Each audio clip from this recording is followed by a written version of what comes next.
Now let's visit La Palma, a stargazing paradise in the Canary Islands, where we usually do our annual workshop on sky photography called Astromaster.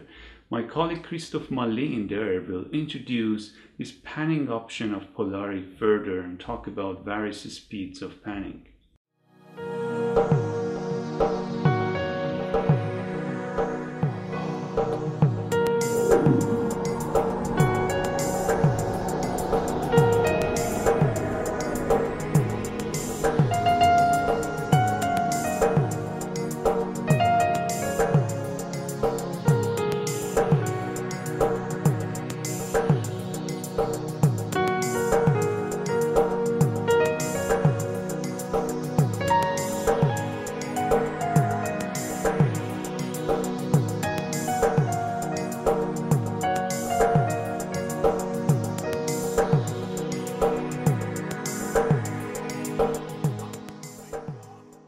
The sun has just set at the Roca de los Muchachos, Canary Islands, La Palma, and the Earth shadow is behind me, and we have set the Polarie for the night to capture one of the most beautiful night skies in the world.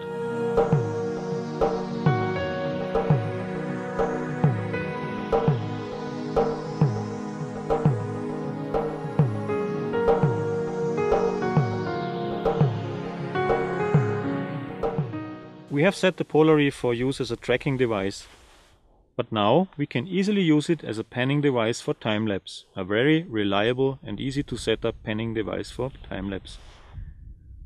For this we have a separate accessoire which is available in the Polarie store or through your dealer.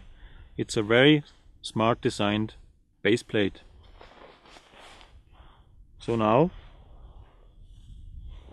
we take away the polar meter.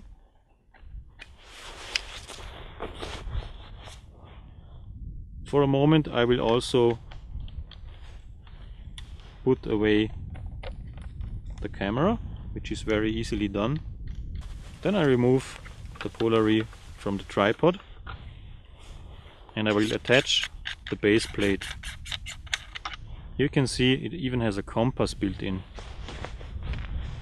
The base plate is designed so as you can use it with a large screw or a small screw by the same time. Once you have leveled your tripod using the bubble, you can even remove the ball head and use the Polarie as low as possible directly attached to the tripod, which further increases stability, puts it low to the ground and further reduces weight. So now I put back the camera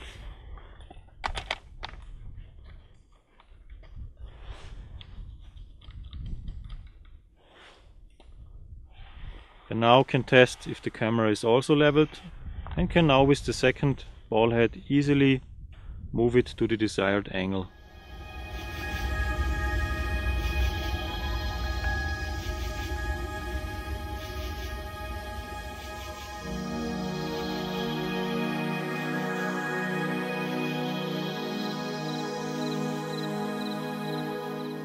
This is set up very easy using the dialer here, which has indicators for a general illumination, a half speed,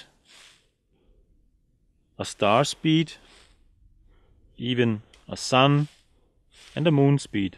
The half tracking speed is used for the Polarie, using it for a long focal length like 70 mm upwards, 50 mm, even 200 mm. With this tracking speed you can beautifully pan very slow with long focal lengths. The next speed is the star speed, which is usually used to track the Polarie and to track the stars, but this speed is also very useful for wider angles like 24 mm, 14 mm. And the new version of the Polarie coming on the market soon will even have a double speed for super wide angle or for moves where you have a very short interval during the day, or even for moonlight you can use it. So my plan tonight is the Milky Way will come up over there, and I will track it and move to the right until the sun goes up.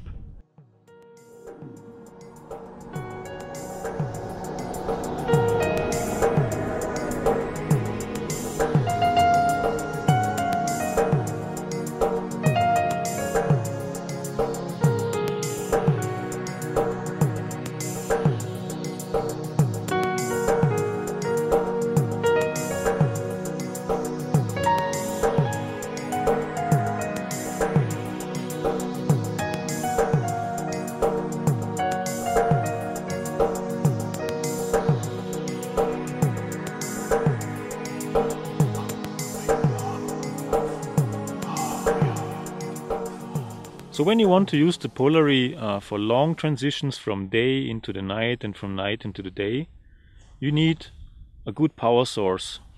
For shorter transitions, you can of course use the built-in batteries of the Polary, which are 2 AA batteries. If you use high ampere batteries, you can even go as far as 6 to 8 hours or even more. But even if you need more power, you can use any available power source on the market, usually used for iPhones or Androids, like this power tube here, and can just go in here with an USB cable directly into the USB port of the Polary. When you open up the battery compartment of the Polary, you will discover a little switch where you see S and N. This is actually a switch for the southern hemisphere and the northern hemisphere. If you put it to the southern hemisphere, also the LEDs of the Polary will indicate this by glowing green. If you put the little switch to the northern hemisphere, the Polary will indicate this by using a red LED light. But furthermore, for panning, you can switch here to have the Polary rotate to the left side,